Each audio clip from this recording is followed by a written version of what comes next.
Namo Adida Phat. Thanks so much for joining me for our daily practice check-in. Listen, listen, listen. This wonderful sound calls us back to our true home.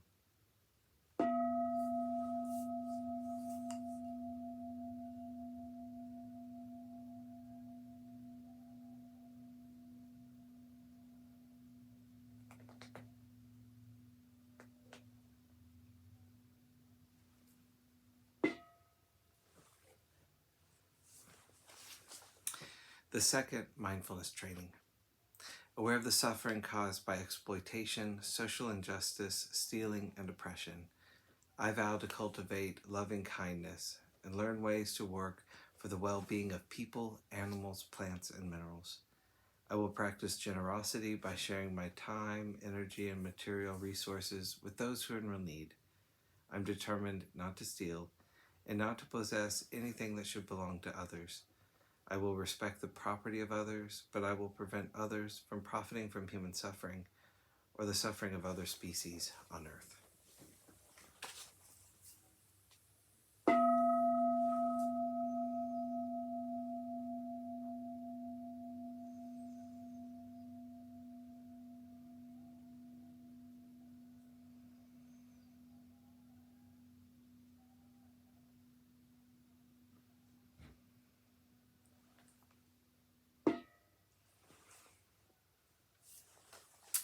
For our Dharma lesson, we've been reading Abundant, Exalted, Immeasurable by Ajahn Pasanno.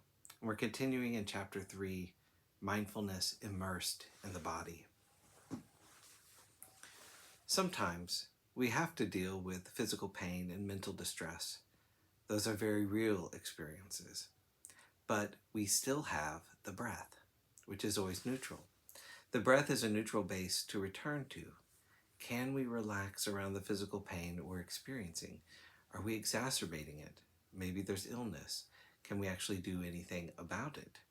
Within that sphere of awareness and the neutral quality of the breath, we can be present with that pain.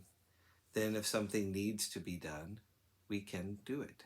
If not, then we can establish the attitude of not complicating the pain. Sometimes the physical pain can be quite bearable, more so than the mental pain of, I don't like it, I don't want to be here, it shouldn't be this way, why me?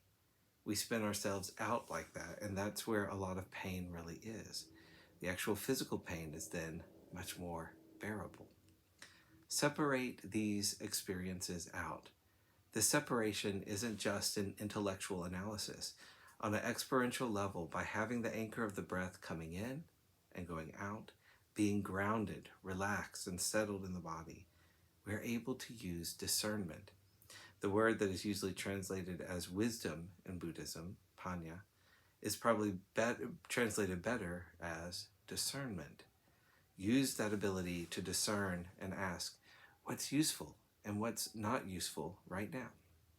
What is going to lead to peace? What is going to lead to agitation? We need to be able to discern. Looking and seeing, we are able to recognize that, yes, this is the course of action to follow. Mindfulness of breathing and of the body are anchors for our practice and for the cultivation of loving kindness. The ability to be present with one in-breath and one out-breath is a tremendous kindness to oneself. The ability to be with the body, to be non-reactive, non-judgmental, that's an act of kindness in the present moment. Being very attentive lays the foundations for the quality of loving kindness that plays itself out and is manifested in our actions.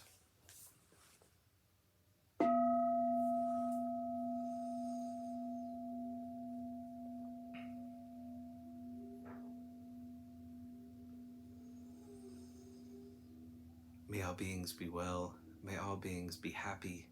May all beings be at peace. Namo Adida Phat. Thanks so much for joining me today.